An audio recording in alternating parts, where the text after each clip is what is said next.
en pacientes que tienen una comorbilidad de base, que generalmente es una enfermedad autoinmune. ¿Cuál? Sí, hay muchas, pero dos de las más frecuentes es la artritis reumatoidea y la enfermedad de Crohn.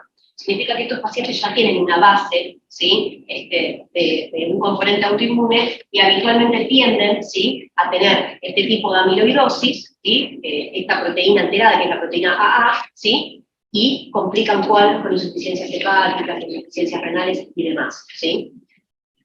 Cuando la proteína alterada es la beta-amiloide, ¿sí? Este tipo de proteína, también llamada proteína tau, ¿sí? Porque lo van a leer en el libro como tal, ¿sí? Es la causante, ¿sí? De una enfermedad que ya supongo que le habréis escuchado nombrar, que es el Alzheimer, ¿sí? Dato a color para que sepan. La mayoría de las expresiones, ¿sí? proteínicas, amiloides, ¿sí? en los órganos, se pueden identificar y diagnosticar, ¿sí? Hay una, ¿sí? como es enfermedad de Alzheimer, que para poder diagnosticarla tendría que hacerle una biopsia cerebral, ¿sí? Y claramente hay muy pocos criterios para hacer biopsias cerebrales. Uno de ellos es el infeccioso y el segundo es el neoplásico, ¿sí? No vamos a andar biopsiando por una sospecha de Alzheimer, porque entonces tenemos que tener en cuenta que el diagnóstico es un diagnóstico clínico cognitivo, el que se le realiza a esta enfermedad, a esta patología. Entonces, ¿cómo sabemos que lo que se afecta es el beta-amiloide y qué es lo que vemos? Ahora les voy a mostrar qué es lo que vemos, pero sepan, ¿sí? que en el caso del Alzheimer el diagnóstico es clínico y todas las formas de Alzheimer que conocemos desde el punto de vista del diagnóstico se dieron, ¿sí? en autopsias. ¿Sí? En autopsias uno puede, por más cualquiera sea la causa médico legal de la autopsia, se puede, ¿sí? tomar una muestra para evaluar si el paciente tenía un estado de demencia y demás, si la causa era el Alzheimer. ¿Sí? Ahora vamos a ver cómo se diagnostica. Bien.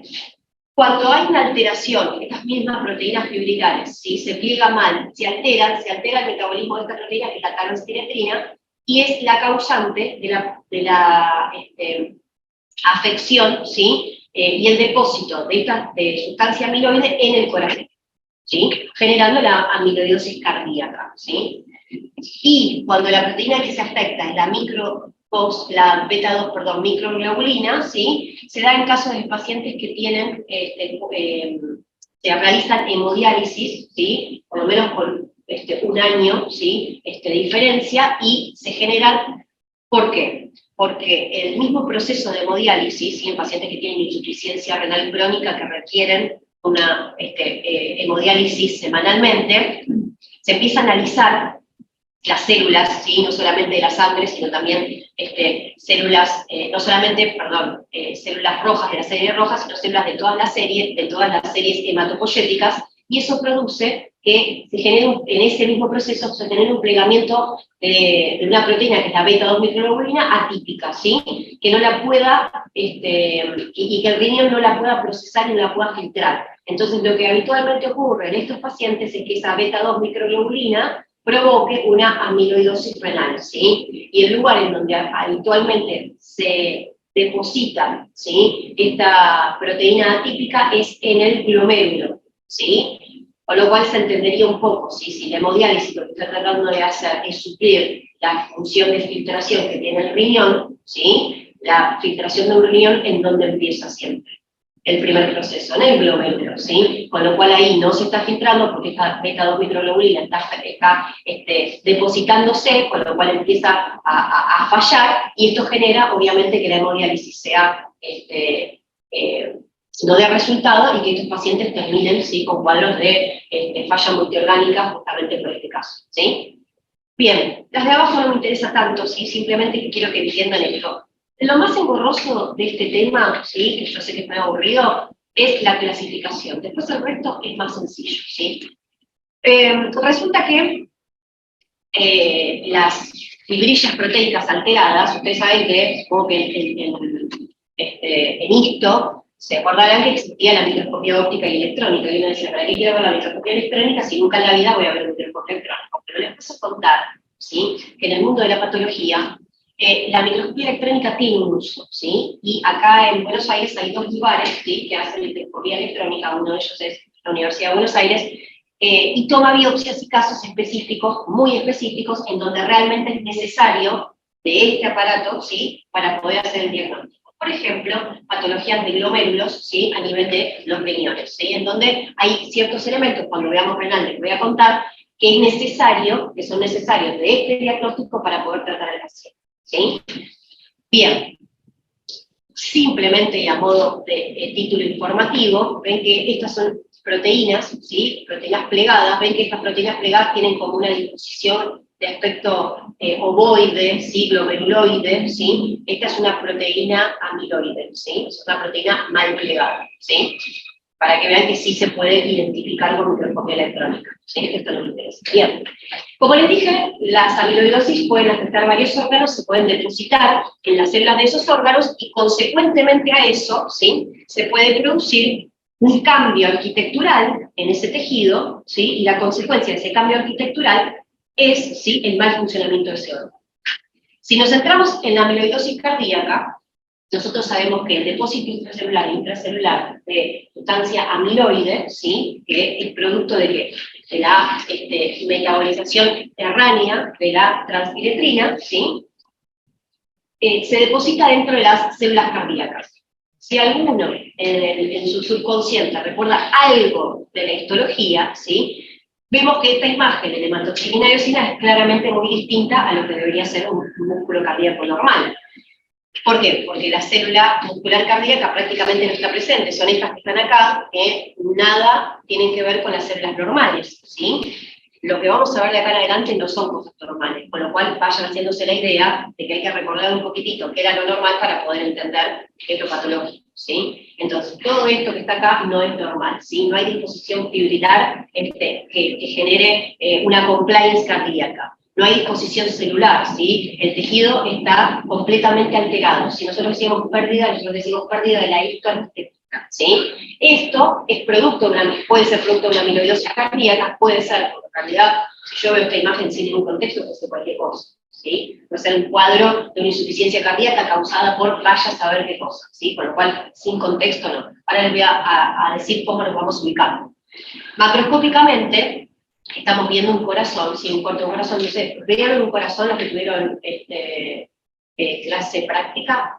Bueno, vieron un corazón. Ahora van a ver corazones completamente deformados, no van a ver nada normal, ¿sí? Y corazones que cuando ustedes hacen los cortes, van a ver que tienen una pared ventricular que claramente no es normal, porque es una pared que tiene una hipertrofia ventricular, ¿sí? Esto clínicamente, yo les estoy hablando desde el punto de vista anatomopatológico. Si lo trasladamos a la parte clínica, ¿sí? Esto que están viendo es una insuficiencia cardíaca, ¿sí? ¿Por qué? Porque probablemente en el tiempo esto sea un corazón que no mantenga una ley Frank-Starling real, ¿sí? Que haya obviamente afección de las válvulas y demás cosas que ustedes saben que pasan en cardio, ¿sí? Que las vamos a ver más adelante.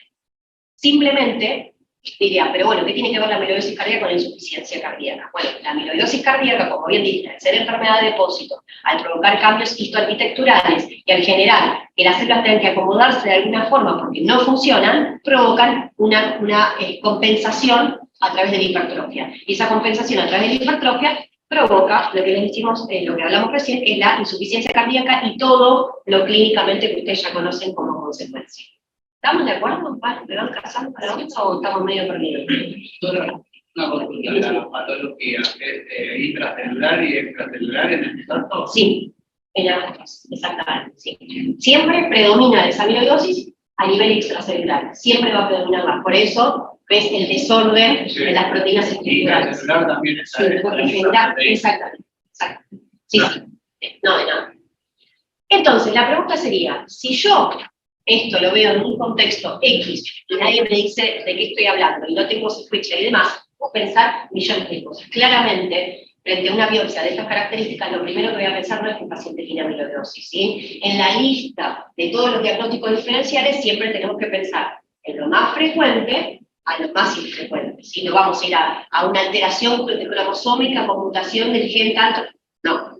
Lo primero que hay que descartar es lo más frecuente, para después ir yendo hacia lo más infrecuente. Con lo cual, tendría que tener un contexto en donde se sospeche una amiloidosis. Entonces la pregunta sería, ¿cómo hago para hacer un diagnóstico de certeza? Bueno, hay cosas más caseras para saberlo y cosas más, digamos de alguna manera, aparatológicas para poder identificar una amiloidosis. ¿Qué es lo que yo tengo para poder identificarla un poco más rápido?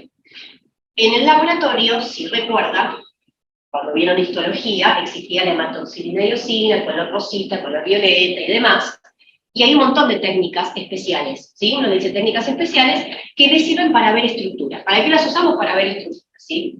Por ejemplo, si yo quisiera ver si hay fibrosis, ¿sí? O si hay, vamos a decir más fácil, si yo quisiera saber si hay moco, si es una célula que produce moco, que aquí, porque no está produciéndolo, le haría una técnica que se llama Alcia Blue, ¿sí? Y ahí vería si la producción de moco está o no está. ¿Por qué? Porque no se puede ver con hematoxina y eosina, y a veces sí, lo que pasa es que hay que utilizar una técnica que corrobore lo que yo creo que estoy viendo, ¿sí? Recuerden que nosotros somos una especialidad de resultados, o sea, lo que yo firmo en un informe es lo que es, y a base de eso se hace un tratamiento. Con lo cual, no me pareció que podía hacer tal cosa, listo, firmita, chao, vayas. No se puede hacer eso, ¿sí? Entonces, todo lo que uno hace es como el método científico. Tiene que estar buscando la veracidad de las cosas. A veces te puede llegar a eso, a veces no, ¿sí? La medicina, y se van a dar cuenta a lo largo de los años, no es 2 más 2 es 4. ¿Sí? Al principio parece que es muy técnica, después se van a dar cuenta que hay casos que están en el medio que no saben para dónde salir corriendo, ¿sí?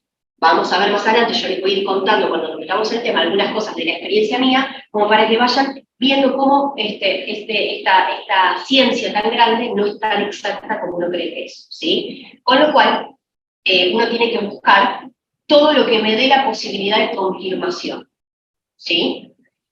En cambio, otras ciencias que son de medios, ¿sí? Como por ejemplo en la clínica, van a buscar diferentes métodos para llegar a una conclusión diagnóstica. Pero la definitiva, la conclusión definitiva, le da un resultado, ¿sí? En este caso, un informe de anatomía patológica. O sea, que lo que pasó en el medio, ¿sí? Si yo me estaba gritando que era una insuficiencia cardíaca, lo estoy pensando que es una alteración en el estómago, ¿sí? Y lo que pasó en el medio, si yo busqué un diagnóstico porque me pareció que lo que había era una afección a nivel de gástrico. Y resulta que no, tiene una insuficiencia cardíaca. Bueno, me pifié porque estaba en otro órgano completamente distinto, pero estuve buscando según mi impresión diagnóstica, ¿sí? Yo no puedo decir, no, me pareció que el paciente tenía esto, entonces a lo mejor capaz que, ¿sí? No. O sea, tengo que ir a lo que se tenga que diagnosticar para poder ofrecer una terapéutica o un tratamiento. Bien. Entonces, ¿sí? ¿Qué hacemos nosotros desde el lado del laboratorio? Bueno, lo que nosotros hacemos es tratar, ¿sí? De buscar estas técnicas que son muy fáciles de rutina, ¿sí? Para poder diagnosticarlo. Hay una técnica, ¿sí? Que la van a ver, que se ve, ¿sí? Ven que este color que está acá es más rosa oscuro, ¿sí? Bueno, hay esta técnica, que habitualmente sí, esta foto es media precaria, pero bueno, hay una técnica que el rojo se sobresalta, o sea, se ve bien intenso, pero se llama rojo pongo. El rojo pongo precipita sobre la amiloide, ¿sí? O sea, cuando hay amiloide presente, el rojo pongo capta y se ve, ¿sí? Después en el práctico, sí voy a dejar un video con un rojo pongo muy lindo para que lo vean, ¿sí? Que está bien hecho. Esa es la primera técnica. La segunda técnica, que no está en todos lados, obviamente, porque está más limitada a algunos laboratorios o a algunos hospitales especializados, ¿sí? Es la inmunoperoxidasa, o lo que ustedes... Profe, perdón, sí. yo le hago una consulta. En la imagen del rojo Congo, ¿hay algo? Porque no sé si yo soy la única, pero yo veo el cuadrito en blanco. No sé si hay una Sí, imagen. capaz que no. Sí, hay. O sea, lo que pasa es que encima no te lo voy a mostrar acá. ¿Ven esto que está acá, esta trama? Esta Não trama, vemos nada, profe. no, pero eso entonces ya es un tema tecnológico, ¿sí? Pero bueno, usen la imaginación, ¿sí? El poder de la imaginación, y créanme, confíen en que lo que les estoy diciendo es así, que hay una trama, color, no me dejan mentir los alumnos acá, no me dejan mentir, ¿no? Que toda esta trama, ¿sí? Que se ve acá, media rosa oscura, precaria, eso es cierto, precaria, pero está, ¿sí? Es la sustancia amiloide teñida con rojo cobre, ¿sí? Voy a traer, total, la voy a dejar en el práctico y después lo van a ver para que todos lo vean, porque en algún momento van a pasar por ahí, cómo se ve un rojo como muy intenso, ¿sí? Pero en general sí, piénsenlo que se ven como algo color rojo, ¿sí? Manchas color roja que se van obviamente, a precipitar a donde está la amiloide, ¿sí? ¿Se entiende? Sí, sí se entiende. Gracias, profe. Muy bien. Bueno, después tenemos la inmunoperoxidasa, ¿sí? La inmunoperoxidasa lo que hace es una técnica que se utiliza un microscopio, que utiliza una serie, varias cosas, no importa, no les voy a complicar la vida, utiliza unas cuantas cosas, hay pocos lugares acá en Capital que lo hacen, ¿sí? Que lo que buscan, ¿sí? Es que lo que se tiene que teñir, ¿sí? Lo que tiene que aparecer, aparece de color fluorescente, verde fluorescente, ¿sí? Y este color verde fluorescente, obviamente, es la zona, ¿sí? Que tiene afección con el depósito de algo X, ¿sí? Porque la inmunoperoxidasa no se usa solamente para la amiloidosis, se usa para un montón de patologías, ¿sí? En este caso lo podemos usar para ubicar, identificar la sustancia amiloide, que cuando está presente se ve en este color así medio fluorescente, puede ser verde o amarillo fluorescente, ¿sí? Depende el tipo de marcación que le haga. Todo esto, la inmunoperoxidasa, es marcación de tipo genética, ¿sí? Que actúa a nivel del ADN, ¿sí? O sea que es un poco más sofisticado, ¿sí? Se usa, volvemos a repetir, en casos, por ejemplo, de funciones renales con sospecha de glomerulopatías, ¿sí? Alguna hepática que también tenga alguna patología difícil de identificar por la clínica, donde se puede utilizar la inmunoperoxidasa, ¿sí? A no importa, eso es un átomo, ¿sí? Van a tener el año que viene diagnóstico por imagen, vamos a ver, sí. La inmunoperoxidasa es específica de las hereditarias que estaban en la diapositiva anterior. La técnica de la inmunoperoxidasa no es específica, vos podés usarla en varias enfermedades y patologías o sospechas de patologías, desde patologías oncológicas hasta patologías de tipo autoinmunes o amiloidosis o depósito de cualquier inmunocomplejo, ¿sí? Porque el método, o sea, las herramientas que utiliza para lograr este efecto, ¿sí? Actúan sobre el ADN, o sea que pueden encontrar mutaciones, alteraciones, disposiciones y también proteínas anómalas. Por eso también se marca. ¿Sí? ¿Se entendió? Estas muestras, ¿hay aparatos que llegan al corazón para conseguir las muestras o cada vez? No. En el caso del corazón, que también tiene sus limitaciones, ¿sí? Se puede tomar una biopsia si hay una sospecha que no se llegue, o sea, no se llegue a un diagnóstico y que realmente el tratamiento, ¿sí? Requiera de que sea un poco más invasiva la búsqueda. En esos casos sí se puede tomar una... Existen aparatos. Sí, lo que se hace es a través de una cirugía. La punción, ¿sí? Como muchas veces también sucede si hay neoplasias en el corazón, que también es más limitado la toma de biopsia, como en el cerebro, ¿sí? Claro, es que uno puede, ¿sí? Es más limitado. En el caso del cerebro, como les decía, podría ser por esas causas, y acá también lo mismo. Si hay algo infeccioso, por ejemplo, un cuadro de miocarditis, ¿sí? Si hay un cuadro en el cual una amiloidosis está causando demasiado sintomatología y no encontramos la respuesta, o un tumor, ¿sí? Que se puede dar dentro inclusive de las cavidades cardíacas, como son los mixomas, se toma biopsias, es una toma de biopsias, sí, exactamente. A veces es por catéter, ¿sí? ¿Sí? Que se mete y saca la biopsia, como si fuese una endoscopía parecido, pero otra vez tiene que ser un poco más invasiva, depende de cada caso, ¿sí? Bien. Les contaba que nosotros vamos a ver imágenes a lo largo del año, acá en el teórico y en el práctico también, como para que ustedes vayan afianzándose a que todo lo que vamos a ver tiene una connotación imagenológica, ¿sí? En este caso simplemente para creer que esto es un corte, ¿sí? A nivel abdominal de una tomografía con contraste que, entre otras cosas, ¿sí? Tiene esta imagen que está acá, que claramente es un hígado que está un poquito aumentado de tamaño, que se lo llama hepatomegalia, ¿sí? Es causa, la amiloidosis puesta en causa de hepatomegalia, pero hay 850 millones de causas de hepatomegalia, así que es una más, ¿sí? Pero como para que vayan ilustrando y haciendo el ojo, ¿sí? A ver, no les vamos a tomar imágenes, porque imágenes ustedes los van a tener el año que viene, pero sí para que vayan haciéndose amigos, ¿sí? De que hay que aprender a leer, ¿sí? Las imágenes. Y además, les tiro ese dato como para que lo sepan, el final de carrera, no sé si alguno tiene alguien que le chusmeó, ¿sí? Porque sigue siendo así todavía, tiene una posta, ¿sí? Que es específicamente para diagnóstico de imágenes por resonancia, ¿sí? Por tomo o por placa. ¿sí? O sea que tienen un par de añitos como para ir haciéndose amigos, ¿sí? Y además porque es feo, cuando uno va a un ateneo, en un hospital o en algún lado, es feo que estén describiendo una imagen, y están viendo ahí, y seas el único que no haya visto esa imagen, ¿sí? Que no esté describiendo, por lo menos saber dónde está la lesión. Después el dato, si es ante 1, T2, la resonancia, todo eso lo dirá el imagenólogo, pero por lo menos ubicarme, che, acá esto no está bien, ¿sí? Que es, bueno, después veremos, pero por lo menos ubicarnos en tiempo y espacio, ¿sí? Eso es lo que vamos a tratar de hacer este año, ¿sí?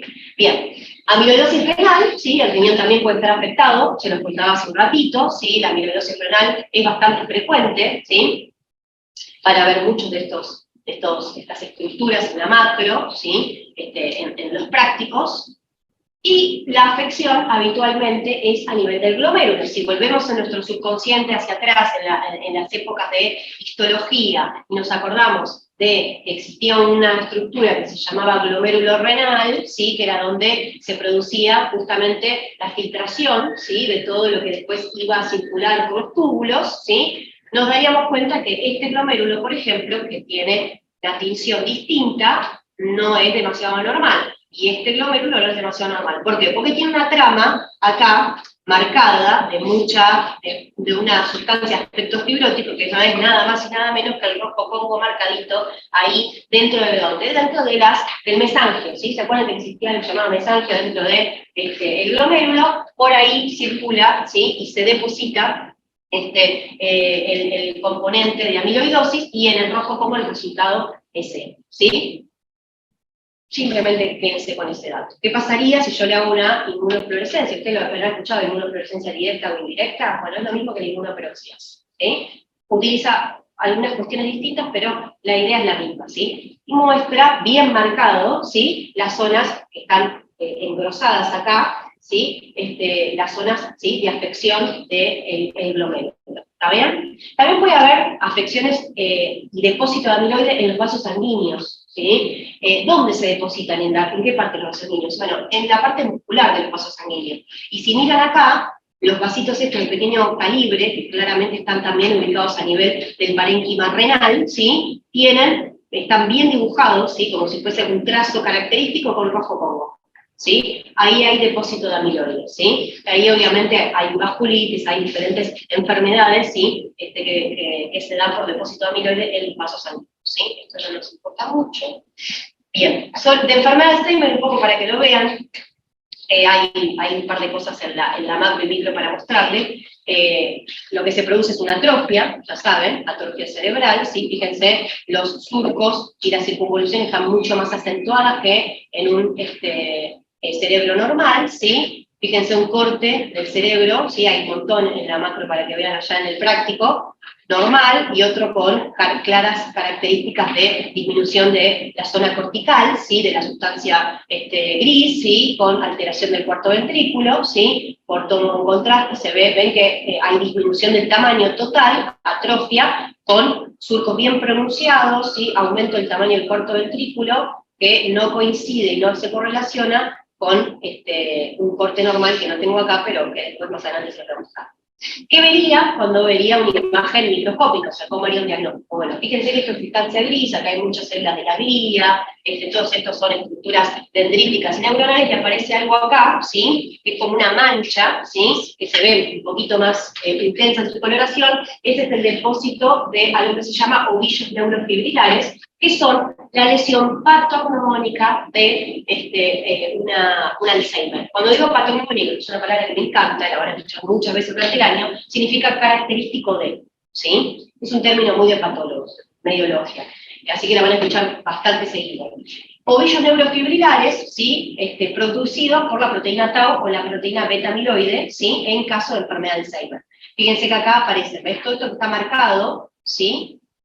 Es técnica de Golgi, no importa, la técnica específica, pero todo esto que está acá marcado es la proteína anómala, la proteína tau, que es esta que está acá con hematoxina y eosina, que es la cara, el certificado claro y característico de un Alzheimer, ¿sí? Por biopsia, obviamente. ¿Sí? Esto no importa por eso, desde el punto de vista de microfotografía electrónica, y esto es lo que se vería, ¿sí? cuando hablamos de las placas beta-amiloides, ¿sí? Los ovillos neurofibrilares y placas beta-amiloides, repito, lesión patognomónica del Alzheimer por vía macroscópica. Bien, esto no nos interesa.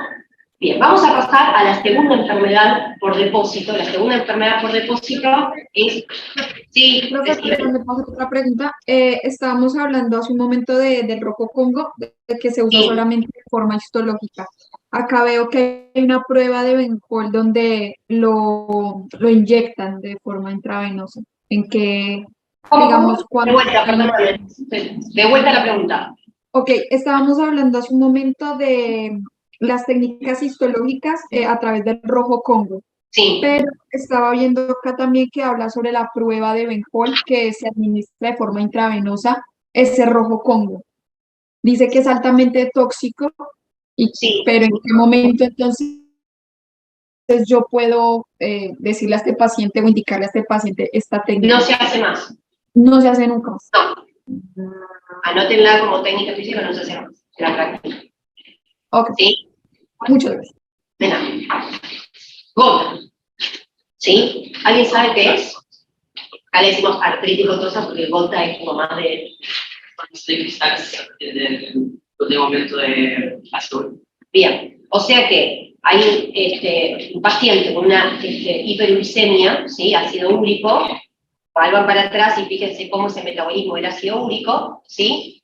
Con hiperuricemia bastante frecuente, ¿sí? Y de manera crónica, puede, ¿sí? Desarrollar la formación de cristales de urato monosódico. Esos cristales de urato monosódico se depositan en ciertas zonas y células del cuerpo y provocan cuadros de característica inflamatoria, ¿sí? Por eso nosotros le decimos artritis gotosa. ¿Por qué artritis gotosa? Porque tiene un trofismo, este tipo de depósito, estos cristales de urato monosódico, por las articulaciones interfalángicas, ¿sí? Es muy frecuente que en el dedo del pie sea el primer síntoma o debut de un paciente con gota, ¿sí?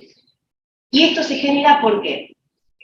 Porque cuando el depósito se genera en esta zona, ¿sí? En la zona articular, provoca un dolor bastante grande porque precipita, ¿sí? El cristal dentro de la zona articular y eso genera un cambio y una respuesta inflamatoria. Cuando vemos inflamación van a ver cómo se produce en detalle el proceso inflamatorio, pero lo que ya saben ustedes es que este paciente clínicamente tiene una entrada de Celsius bien característica, que es cuando tiene dolor, calor, ¿sí? Son pacientes que te especifican que no pueden tener contacto ni siquiera con una sábana en el pie del dolor que sienten, ¿sí? Es muy característico de una guardia ver eso porque ya te da un poco el diagnóstico, ¿sí? Está tumefacta la zona, ¿sí? Está tumefacta y inclusive está puesta a caminar, ¿sí? A apoyar el pie. Con lo cual, este proceso inflamatorio me tiene que hacer, llamar la atención y prender la alarma de que pueda estar enfrente de una podagra que se llama, que es el comienzo, el debut, ¿sí? De una artritis gotosa. ¿Sí? Obviamente este paciente se lo estudia, se le hace laboratorio, se estudia el dosaje de ácido úrico y demás,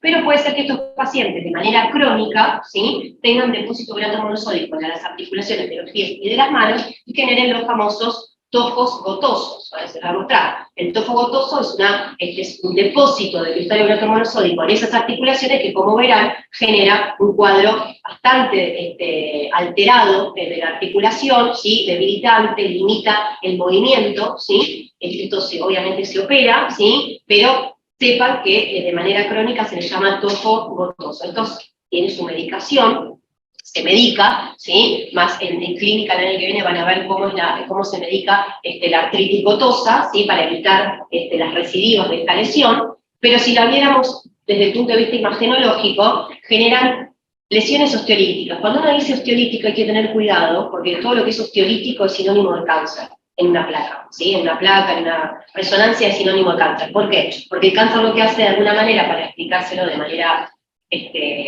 sencilla, se come el hueso, ¿sí? Entonces se le dice imagen osteolítica. Pero en este caso, en el caso de la artritis gotosa, no tiene nada que ver con el cáncer, ¿sí? Sino que el proceso inflamatorio per se genera estas lesiones características que las que ven acá, ¿ven? Ven que se ven como, espero que se vea acá mejor, ¿ven? Es como una imagen, se la llama ensacabucado, ¿sí? Estas características van a ver que en la placa se puede ver la tumefacción de partes blandas, ¿la ven? ¿Sí? O sea, tumefacción de partes blandas que siempre se ve en la grama de los blancos y grises, ¿sí? Todo lo que está tumefacto alrededor de la estructura que coincide con el cuadro clínico del paciente, el paciente con hiperuricemia severa, ¿sí? ¿Qué veríamos desde el punto de vista macroscópico, microscópico? Esto es una amputación de un dedo con un topo gotoso severo, no se amputa habitualmente el dedo, sí, simplemente este es el caso más severo, donde, ven, acá está el dedo y se puede ver cortado a la mitad, ¿sí? Se ve el corte, o sea, se ve todo lo que hay en el interior. Y esto que está acá es el depósito de los cristales, ¿se ve en color blanco? ¿Sí? Fíjense que afectó toda la zona articular, ¿sí? Y se depositó en el tejido celular subcutáneo, ¿sí? ¿Lo ven? Se ve así de este color blanco.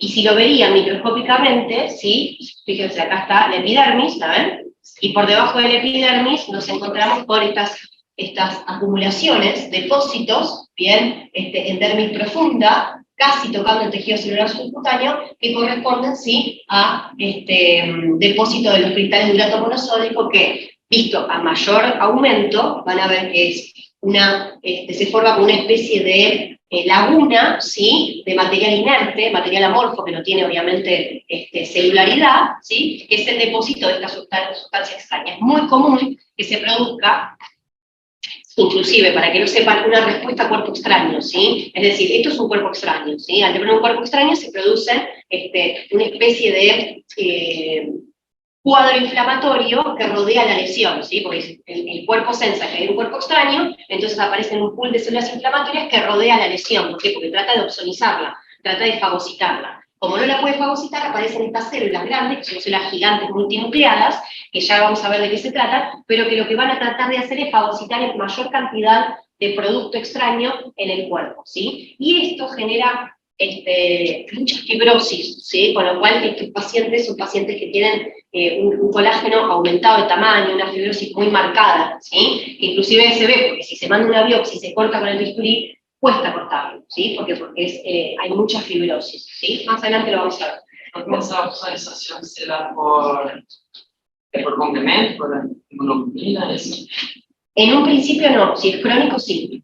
Si es crónico sí se genera un cambio de esas características. A priori no, porque como es una respuesta muy rápida a un cuerpo extraño, ¿sí? Va a haber una reacción local, ¿sí? Si esto se hace crónico, sí. ¿Sí? Aparece todo lo que es el proceso de opsonización. Bien. ¿Cómo se vería por resonancia un tofo gotoso intraóseo? ¿Sí? Como para que tengan una idea.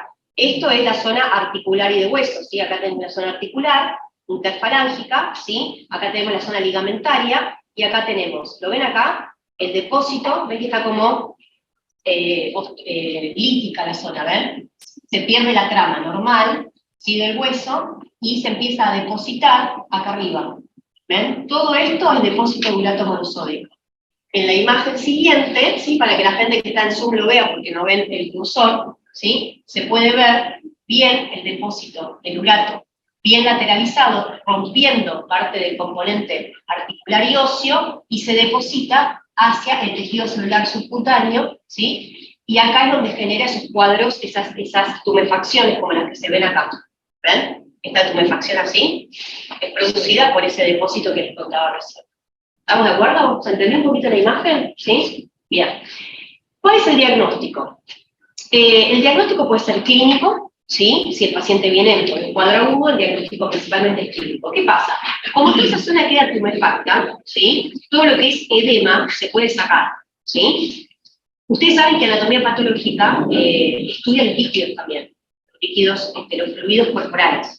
Y al estudiar los líquidos, uno puede sacar un montón de información, ¿sí? Mucha información. Por ejemplo, si viene un paciente con ascitis, se punza, ¿sí? Se saca líquido. Y ese líquido me da, les diría, un 80% de certeza del diagnóstico, ¿sí? Si el cuadro que estoy viendo es un cuadro infeccioso, un cuadro inflamatorio, o es un cuadro oncológico, ¿sí? Si el paciente tiene un derrame pleural y se punza, porque hace un derrame pleural, pues él tiene mucha cantidad de líquido en los pulmones, se punza y se ve si este derrame se produjo por una causa inflamatoria, ¿sí? O por una causa infecciosa, o porque tiene un cáncer de pulmón o un mesotelioma.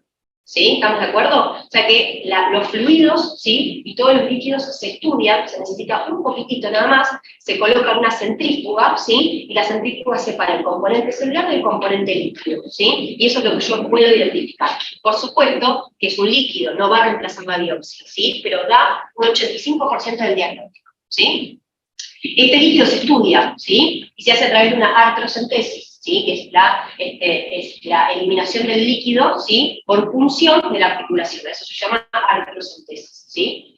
Y con un microscopio que es como el de campo claro, pero que tiene una luz que se llama polarizada, que no la tienen todos los microscopios, es un microscopio especial, puede verse, ¿sí? El cristal de urato monosódico que brilla, ¿lo ven? El brillo de este cristal de urato monosódico